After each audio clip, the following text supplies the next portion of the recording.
El radioarte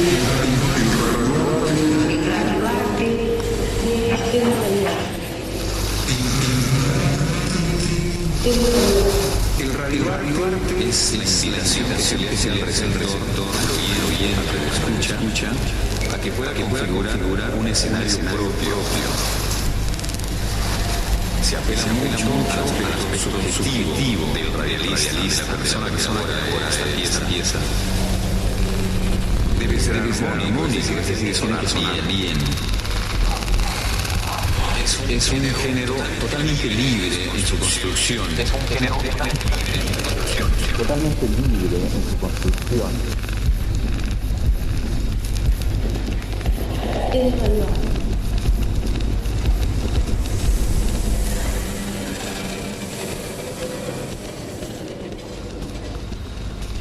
Radio art is the invitation that we make to the receiver, the radio listener. Time to configure the space of their own. We appeal to the person who creates the piece, the artist's subjectivity. It has to be harmonic. Los ingredientes con los que vamos a trabajar son los elementos del lenguaje, con música, con efecto, con la voz, la palabra y con el silencio. It has to sound good. It is a completely free genre when it comes to framework.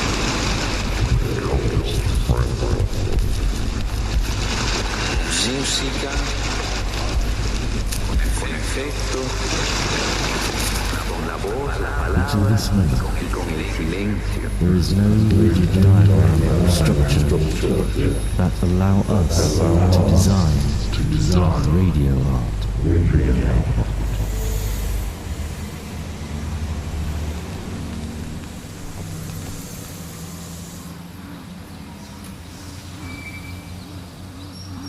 You're listening to the noise of the message.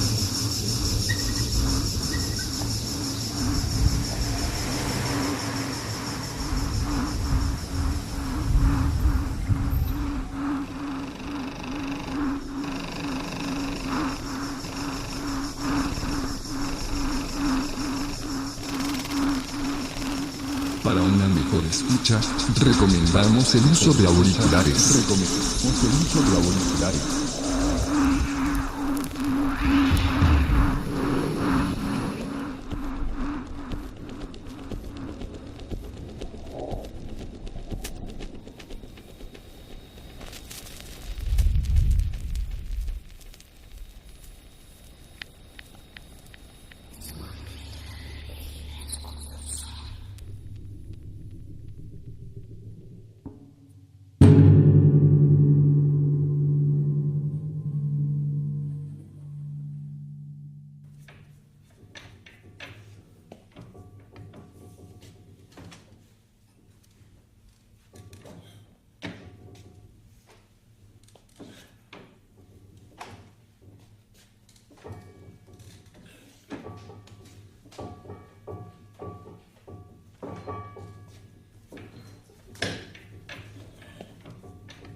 Salome Voegelin. I'm a sound artist, researcher, and writer.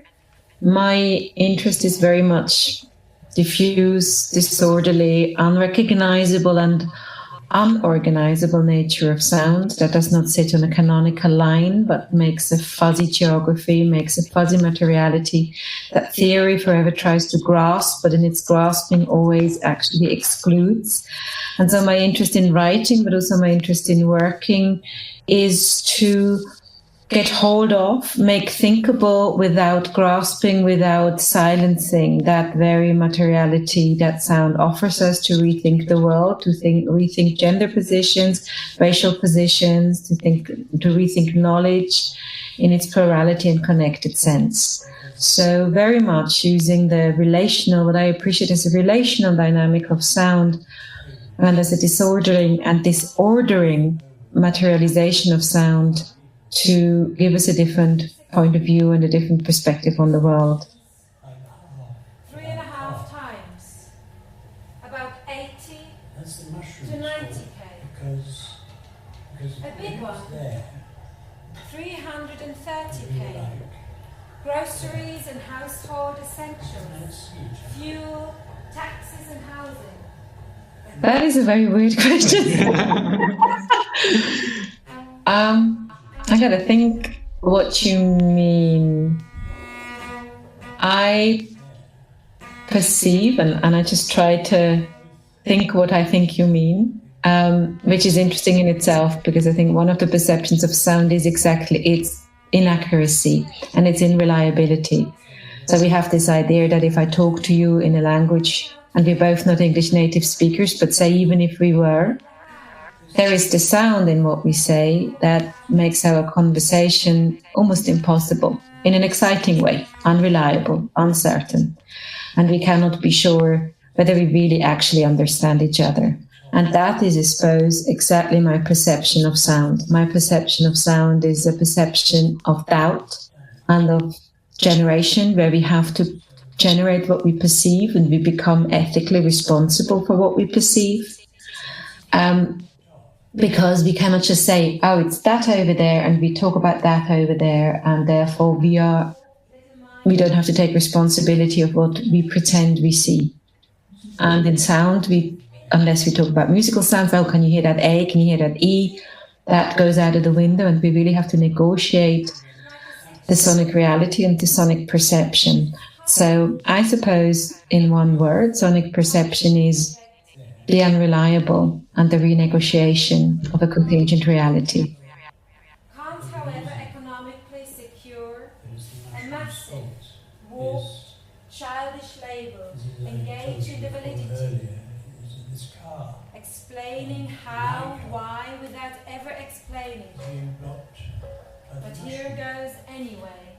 The giant acorn, and so you can't see through. We couldn't just do X-ray vision, so it's there. So it's there. And so I think I'm safe. And so I go there. And so I can sort of there and receive. An exam, well said, endorse every word. There seems to be such a lust that is frightening. All your rambling, you're falling right in steady decline. So the best thing. You should be reciting at an exam. You have no argument. Considering, for self-destruction is frightening. Considering that this situation amounts export, about half of total exports, and that export has been pure economical theory, steady theory. It's like there, and it's already there. I think there are many different layers in which I think noise and silence is really important. The first one is because they are obviously set up as binaries, noise and silence, and in popular discourse they're still sort of, yeah, oh, he's noisy, oh, she's silent. They're set up as binaries, and I very much see them as actually refuting the possibility of binaries altogether, because a very silent noise, or what could be in decibel measured very silent, can be very noisy. Depends on what it is, who is speaking, who is making the sound, what is making the sound, and its duration. So its materialization reveals that noise is not necessarily loud and silent is not necessarily quiet, but actually that we have a spectrum, and in many ways they meet each other and they're contained within each other. So in their own way that noise and silence is, there are a critique on the binary and on the notion of the binary thinking, because it's language that makes them binary, not the sound. In sound, they're not binary at all. How is your experience as a self-perceived woman in your work area? Yes, I'm a woman. I'm born a woman. Yes. I'm very much a woman. Yeah, I haven't decided to be a woman. I am a woman. And I might not have decided to be a woman if there truly was a choice, because actually a woman in the cultural, sociopolitical sense is not such a great label to have. So I think that is what we sometimes forget when we talk about choosing to be this or that or the other. I didn't choose to be a woman, and a lot of my life wasn't that great in terms of career, in terms of opportunities, in terms of networking, in terms of being or not being understood. And sometimes when we celebrate the choices we have today, which are important choices, we forget that some people also don't make that choice, and we live in a world where being a woman isn't that great necessarily. I mean, in the West, I'm sure it is greater than in other places of the world, and I would not want to speak for anybody who lives in a country where being a woman is, can even be a death sentence, say in Afghanistan, etc. So I think now I have to get back to the other part of your question, having that bit over.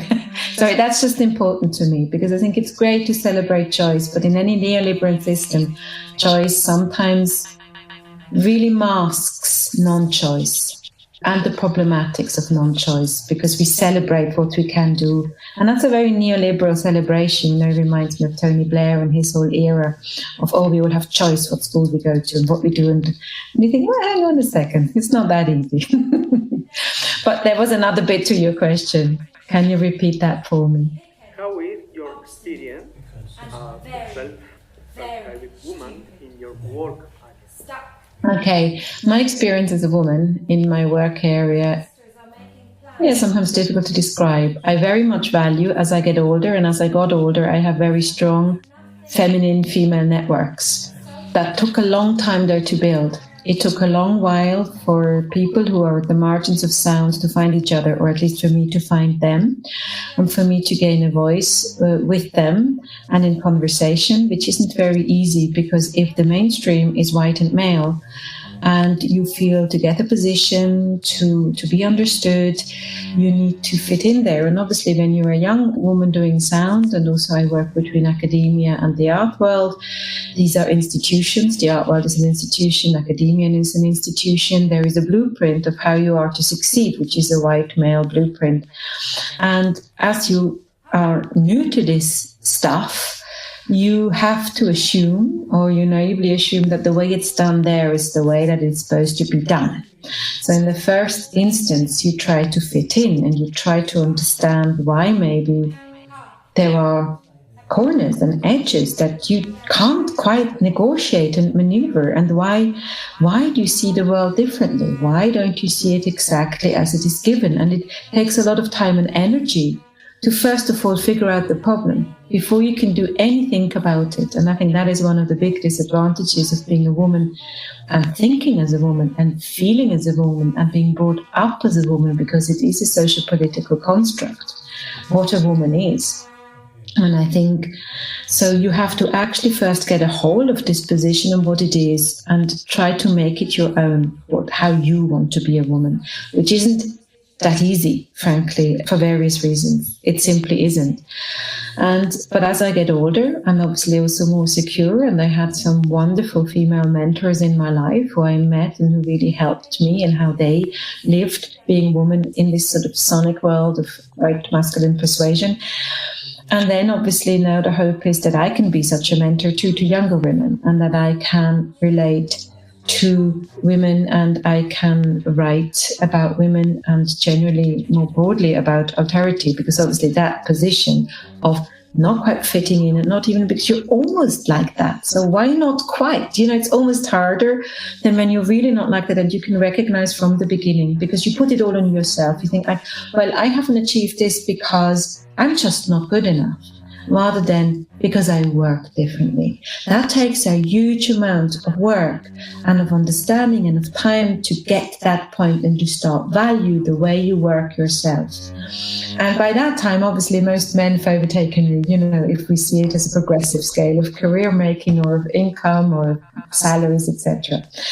Which it doesn't have to be. I think there is also other ways not to think in that way, and to not think it's about making it, but it's about finding the way to do it, of course. But so I think once you have established that you do it differently and that you want to work differently, then to find the places you can do it in and still be valued and paid for it, because we do need to be paid for what we do. I think now is sort of, for me, a time to say, well, I have actually such networks and it is wonderful, but I can still daily see the discrimination. I'm at the moment living in Berlin, in Germany, and I love many things about Berlin and Germany. But I think it is even more patriarchal than England. I feel academia here is more patriarchal than England, not only in terms of masculinity per se, but institutionally. The institution is masculine, absolutely masculine, and it is not aware of its own masculinity. It is utterly not aware of its own masculinity. So it's women as well as men within institutions who are not aware of that. So then it becomes really hard again to actually even make the space for these discussions and to understand the importance of feminine female networks to together discuss this. And particularly for younger women, they do not always have to start again at the beginning. They do not have to waste the first 10 years of their career figuring out that they're doing things differently and to finally have the courage to live with that. But to say, yes, you're doing things differently, and that's because you see the world differently, because you're born into a different position, and to value that and to start from there, rather than trying to first adapt until it hurts too much and you start to think, oh, well, maybe I'm just going to do that a different way. I don't know whether the Germans will appreciate that. Maybe we can't talk progress. But it's so bloody true.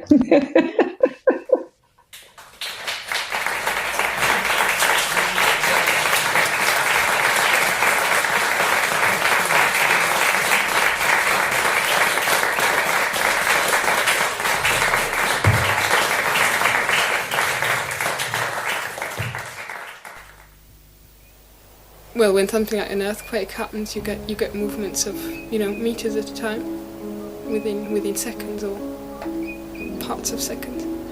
And when volcanoes erupt, you get tons and tons of rocks and ash or lava, which is the beginning of a rock, thrown out within seconds or minutes or hours, but at incredibly fast rate. And erosion, of course, depends on where you are in the kind Atlantic. Things of are rock drifting movement. apart. That is, if you or have a river here, or a stream actually, where rocks are continuously being eroded off the mountains and carried or transported down to the sea. And other places, eventually. of course, So things then are compressed. Of course, single rocks move in a sense like that. But if you're speaking about the movement in or of the crystals inside a rock and this very plastic deformation of rocks themselves, then it is always in a bigger context. It's always to do with mountains and eventually plate tectonics. But yes, of course, we do have movement of single rocks in erosion. But when I think of the life of stones or what makes them grow and form, then it is something which is in stones are permanently far bigger environment, which is so you've got this great big driven by reservoir. The spinning of the earth and the heat in the centre of the earth and things like that. So that's where the life. It all starts off there, sort of thing. It cools down on the edges, and then what happens on the surface is basically. The first process is just one of cooling down from a compared molten with state into a tremendous stone or a rock rock. of stone And depending on how fast it goes, planet you get itself. different sorts of rocks. So if you have a very long time for things to cool down, then the minerals, so the components of a rock, have a lot more time to grow and you get things like granite. And if you cool it down very fast, you get things that are fine grained, because the minerals don't have time to grow as such. It's more like glassy. And once it's at the surface, you get either erosion processes, so it's ground down into sand or clay or whatever, or it's and then recompressed, so you get sandstone and shales and things like that. Or then you get it gets buried, usually pressed down and compressed and heated up, and then again you have a situation where the minerals can grow. But it's usually the minerals growing and not the rock. So you have a great big reservoir of molten rock, and all the time these stones are running through cycles where they get molten and then melted and then cooled down and ground up and melted again and heated up again and all sorts of things. But it's the minerals that grow, and for mineral growth depends a lot on the chemistry and the heat and the pressure at the time and how long it has.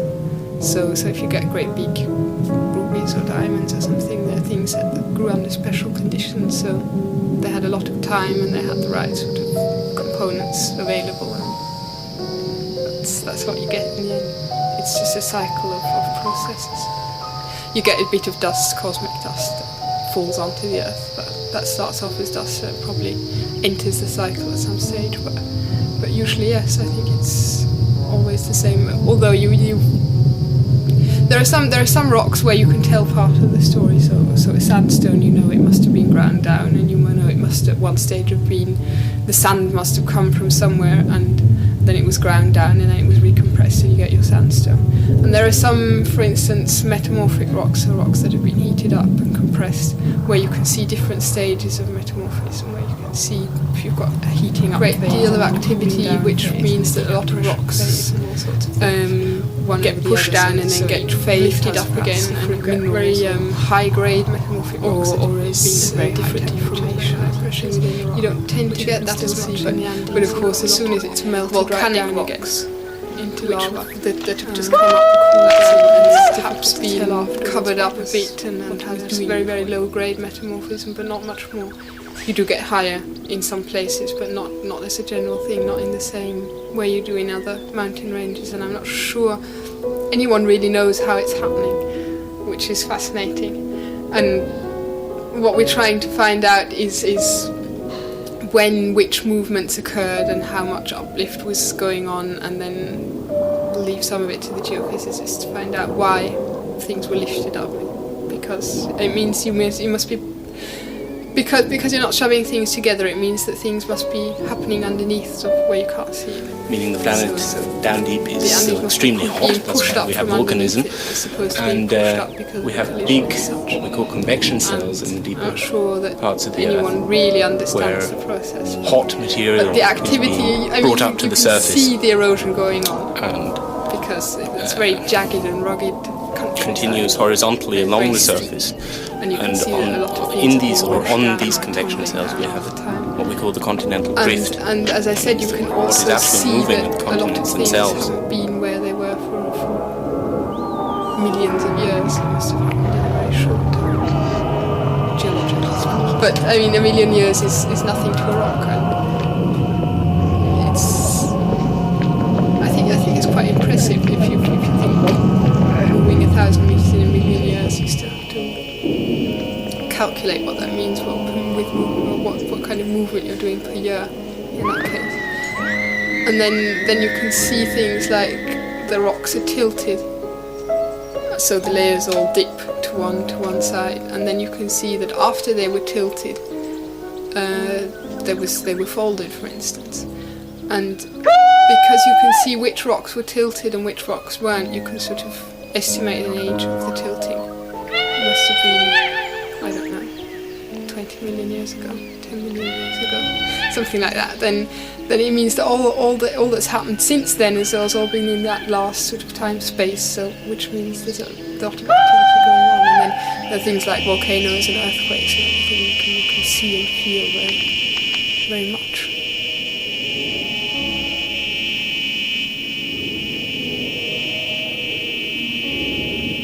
have the feeling that everything is moving all the time. You fly over them and you have a feeling dangerous environment. Not sea erosion going on, whereas in extremely the Alps, threatening, but it is a constant danger which is always there, and but you have to get used to it, and you have to trust your luck, sort of thing. Because what I try to do is sort of not provoke it. I mean, you don't do foolish things. You try to keep on the safe side, because if you provoke it too often, you're going to have an accident. That is clear.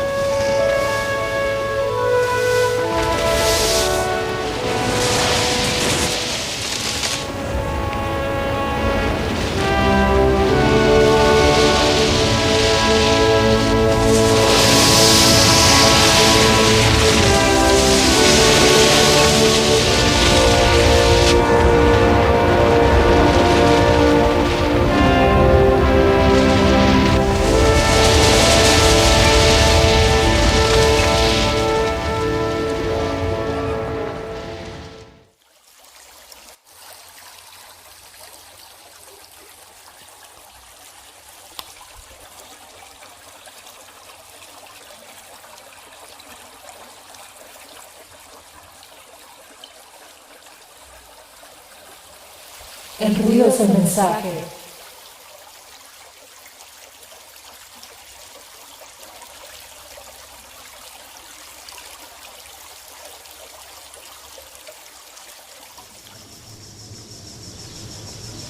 Para una mejor escucha, recomendamos el uso de auriculares.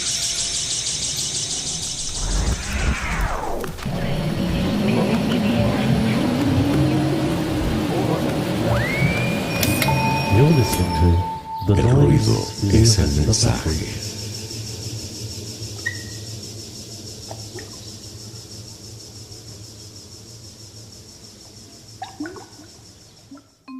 How do you think we, like a woman, have a relationship between technology and sound?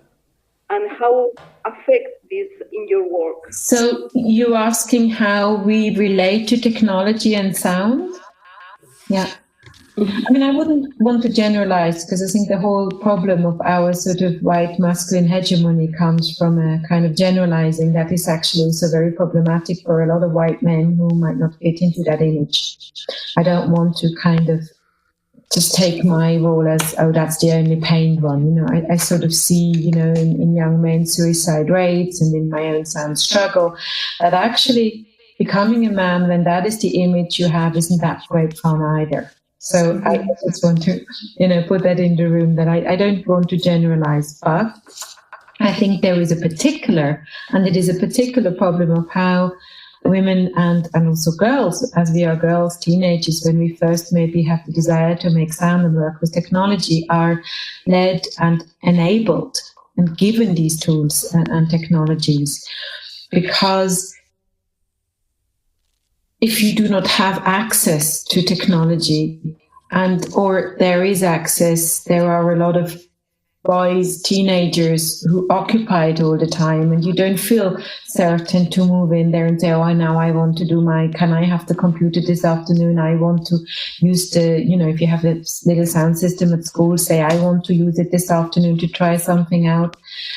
I think it's really problematic. It's really problematic, the issue of access, who can gain access to technology, how it is taught, by whom it is taught, because I do think men and women learn differently, and they approach things very differently. They need a different time and a different space for their work, and both of them are valuable, but at the moment one is more catered for than the other, and that's the problem. The problem is not that we're different. The problem is that access is granted asymmetrically, or is not granted at all.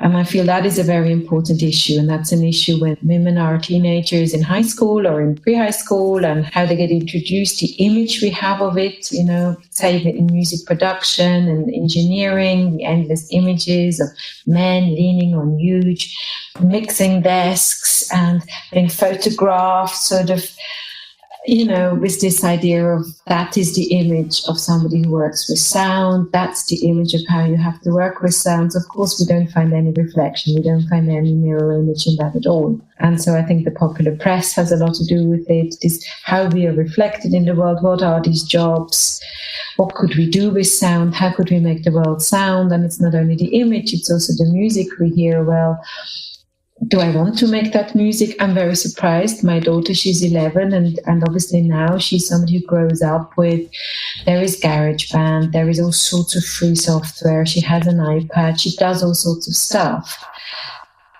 Because she can, because it's there, but yet she doesn't have the confidence of, I'm just going to show that to you, I'm just going to play that to you. It's her private thing she does in her bedroom. And I think that's very different. There are huge differences in how men and women, boys and girls interact in the world and how they show their work and their worth in the world. And we have one system by which we assess and value that. And so we don't, how do you say, I don't even know the word for that. These people who come to high school and give advice what you should become, what you should study, where you should continue. They are much more likely to give tell the unruly boys, oh, why don't you go into music production? And the girls who may be not academically strong, or why don't you become a nurse or, kind of go in a caring job? I think that it's so deep-seated and it's so fundamental. I don't even you have to do so much to change this. It's really like a huge, heavy boat you want to turn around. Fundamental work that needs to be done in primary school and secondary school, how technology is taught. And not only taught, because even that is the wrong word, how people are brought into contact with technology. How they can touch it and play with it and improvise and experiment and be left alone with it to find their own way. Because if you have a teacher who says a little, nerdy and does their technological work in a particular way, if that doesn't speak to you, you just leave the technology. Because at 12, 13, you don't know that's a nerd and I don't work like that, say. I mean, that's just an example. There are other ways I could do this. I could maybe do this with my girlfriends. We could come together. We can try it out in our own terms, in our own time. So it's almost like the approach to technology is a symptom with so many causes that it is very difficult to say how we should solve the problem, but we need to solve the problem because at the moment we're still amidst digitalization of the world, and we're building this digital world, and we're building it again in a white man's image because we haven't actually let women and others, from other ethnic backgrounds a way into really fundamentally in how this digital world should be built, because we just say, oh, you just don't get it. You just don't be a user of my digital world.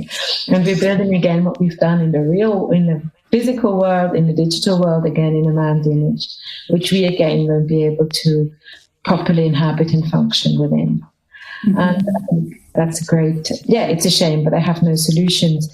And that obviously has a huge impact on sonic production. Who can make sound, who can distribute sound, who can produce sound. Therefore, how do we let the world sound on the airwaves, on records, in our minds? And it's self-propelling because those people who make music and whose music is played sound the world, that gets replayed and replayed, and it sets a tone for the world that has an ideology, that has a gender, that has a race, that propels itself forward in the same tone. And it needs to be diversified and have different tones. Sorry, this was a bit of a rant.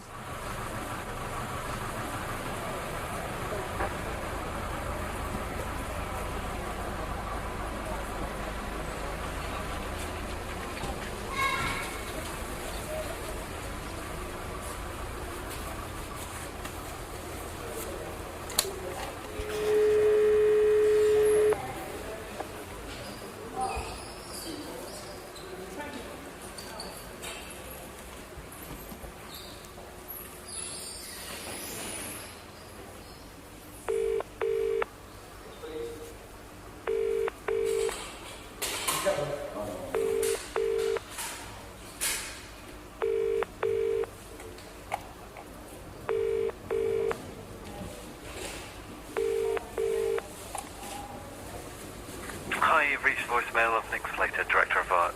I am in the office today, but I'm either on another call or away from my desk. Please leave a message and I'll get back to you on my return. Thanks.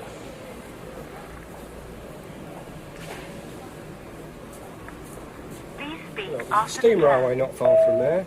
There's a bell Hi found, Nick, but this is there's only two in the whole Salome. country. I'm coming up to Used to Loughborough be loads of today, bell found. and I There's wondered only if you'd two have the now. time to meet me. Market. I could come to the church. campus, so if you'd let me There's know that, where you want to meet War me and what Memorial time, Building. that'd be great. Bells in Bye. it. Old rectory. That's probably a better map, is it? See, they're all in the central area. Alright, so if I walk down That's where this we are, road. Yeah. But there's number 7 bus takes you into the centre of town. But, yeah. Yeah.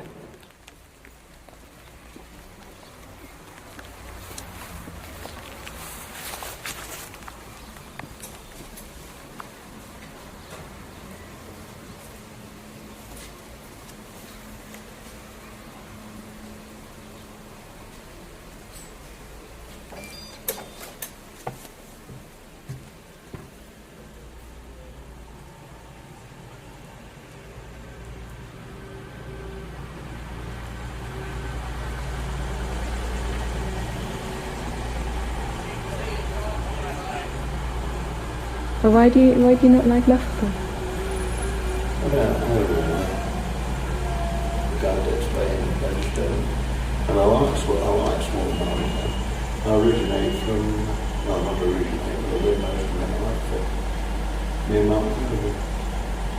You know it, Mountain Road. It's about a similar size to Loughborough. I grew up there. I think that's the only reason. It's not too bad, really.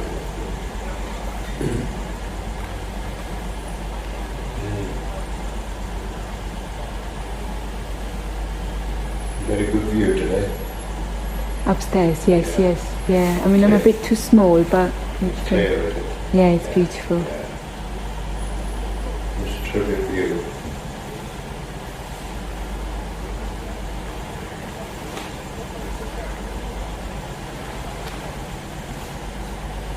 Where are you? I'm in London. But originally I'm from Switzerland. Oh, that's near London. Yeah, Swiss Scottish. Well, I actually now live not far from there. Oh. I know all the railway lines too. I was on the railway for over 20-something years. And worked there. Yeah, Swiss Cottage. That was funny to say that like that. Yeah. I didn't like working on the underground. I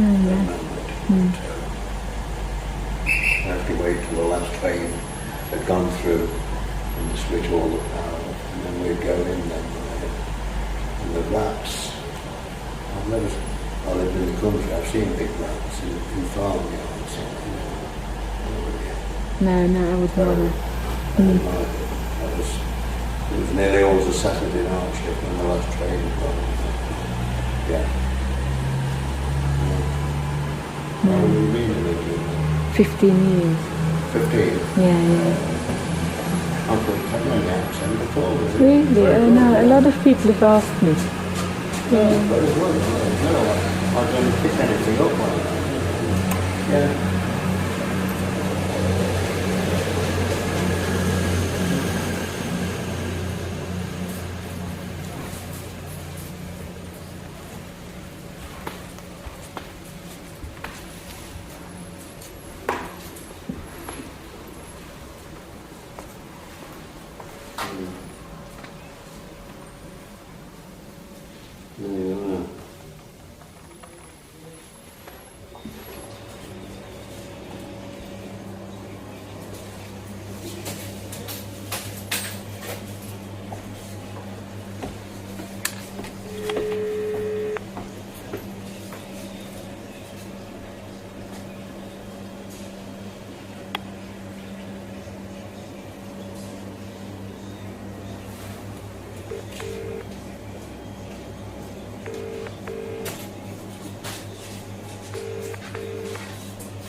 Hi John, this is Salome.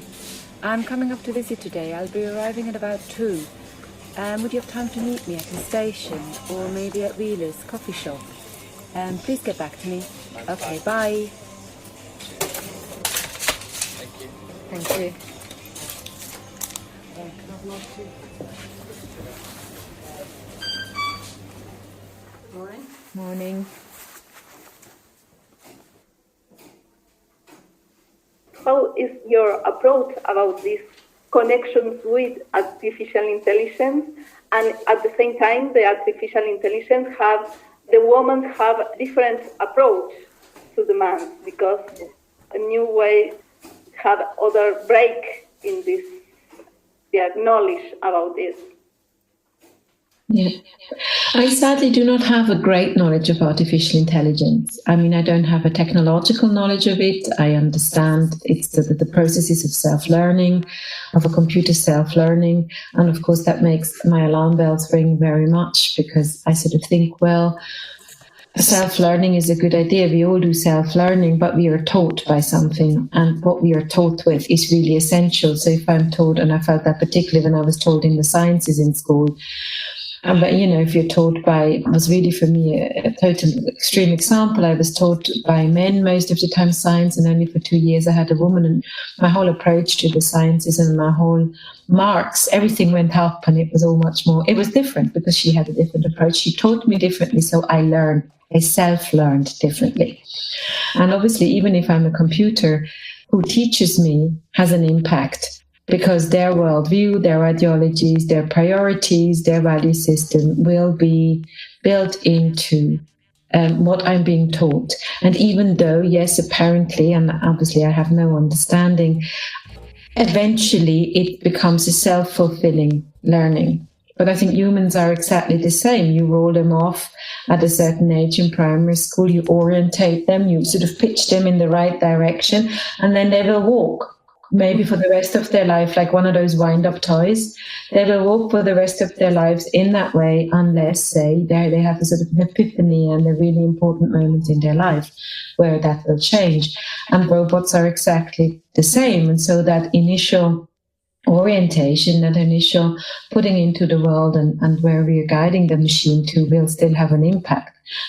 I am worried that artificial intelligence working is not going hand in hand with a clear philosophical and ethical discourse, and with a discourse on gender, on race, on all these things, which is absolutely vital. And also for funding bodies, the people who fund the projects, that they have to take more care than in any other project, that there is an equitable gender diversity and also a physiological, neurological diversity present and a race diversity present in those who are going to program and teach. Or I don't have a good word for that. The way you set up. It's almost like primary school kids come for the first year into their class and they get moved in a certain way to look at the blackboard.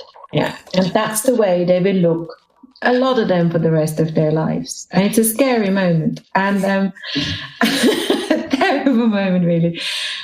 And I think we have to be much more, the scrutiny is really, really vital. It's really important that we scrutinize what this is. As in COVID has shown us that a little bit, I feel that during COVID, IT people have taken over the world. Because now we're sitting in whatever this is, Google Meets. I've sat in Zoom, I've sat in the big blue button, I've sat in so many of these things, and they're all designed. They're designed by people. And also new IT stuff has sort of been designed in every institution I work. There's more things that control us or that direct us and that orientate us towards the tasks that we're to do, leaving ever less room to do them in another way. And obviously, we're not really giving a robot much room to do anything in the way they'd like to do, because we haven't really asked about what they'd like to do. I mean, maybe we're going back to choice. What's it like being a robot? Because if we say they can learn, we have to engage in ethics. We have to engage in their decision-making. And on what basis can they make decisions? And it's a very important discussion that I cannot, from my granted marginal view on it. I'm quite outside. I do not feel there is enough criticality, maybe simply because these robots are so handy, they're so useful, people want them, they fit into our very lethargic human kindness, how we are. Yeah, I don't know, maybe I'm just too worried. I mean, I know both my grandfathers are police officer and the customs officer, so they both were involved. Yes. But obviously not, frontline stuff. Not an active service, as we used to call it. Yeah. So it's a different. I think in Switzerland there's a different consciousness to the Second World War than in England. Very much. I'm sure of it. Yeah. It's entirely different in France. Mm. Yeah, I think everybody has slightly their own position and memory. Their own nationalistic ideas of it. Mm. Yeah, and how they remember or want to remember their position. You see, France was actually overrun by Germans, so they had a different aspect of it. We were badly bombed by the Germans, and they got it. I think, I don't know, the Swiss thought they would be, I think. The Swiss thought they would be overrun. Yes. Everybody thought we were overrun, except one man. Yeah. Churchill. Yeah. And I say, you look back and you think of the good times. Yes, yes, you have to. Yeah, so do you think people who come to this tower, they all just remember the good things then? I think we would. People see, if you look around and see the dangers people but you can't take anything else. You can't take the danger. You can't put people in danger. Yeah. I suppose it's better to remember the better bits. Yes, otherwise we should be miserable. Yeah. Yeah, I suppose today I don't know whether Iraq soldiers get any therapy when they come back. Well, does therapy do any good? That's my question. For some. We didn't get any. And yet, most of us fairly sane. Yeah. We just got on with the life afterwards. Carried on. That is the answer. I think a lot of this counselling probably makes it worse because it brings back, what you call flashbacks. Yeah. But it's jobs for the boys. Well, I'm glad I don't seem to have to go, and I hope we never have a war that near again. Like that one. Yeah.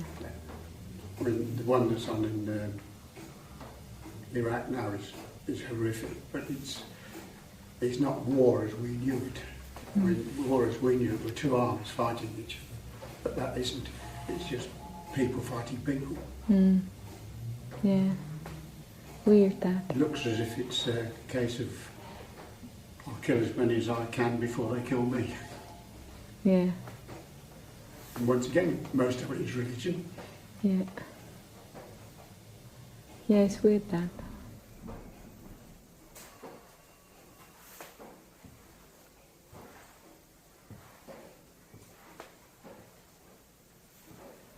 How describe the most personal human thing, for example, if you can and want, describe with some words the smell for the bread, for example, when you pass for the bakery and smell that sensation.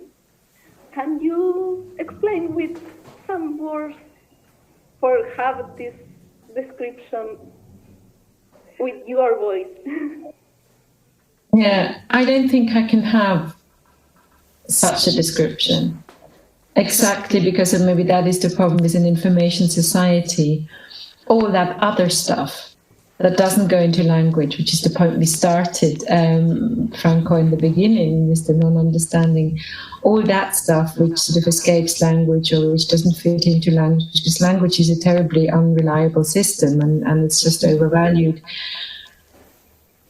does not get into an information society, does not get into the algorithm. The robot will not be told what all the senses that start flickering when I pass the bakery in the morning. How do we teach that to the robot? Do we have to pass the bakery every morning? Will it click? Possibly not, because it hasn't got a stomach, it doesn't have a tongue, it doesn't have the tacit and the sensory in that way on its side. I don't know. I think I cannot really describe such a moment. I don't have one available right now.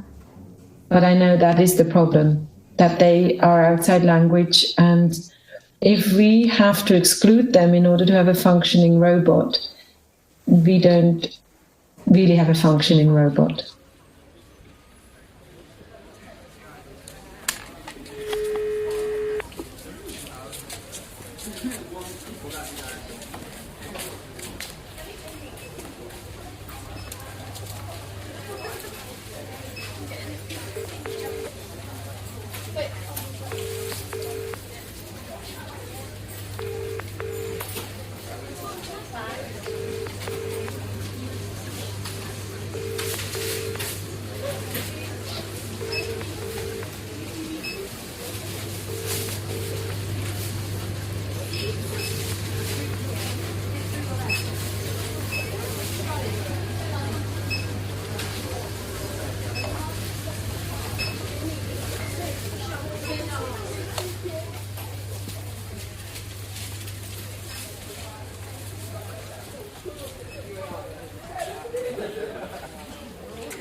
Yeah, but all the silence and your breath that you explain, no, is part of our song.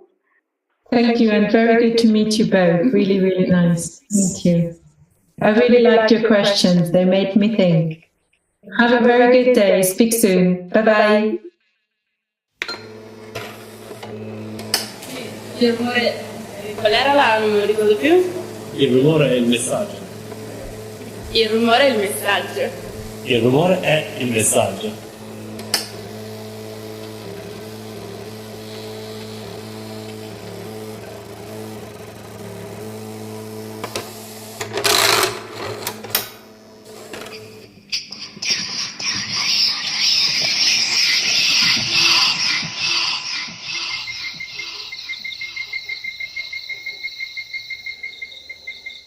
Vamos por más, dice la rana, escúchame, ¿eh? Esto recién empieza.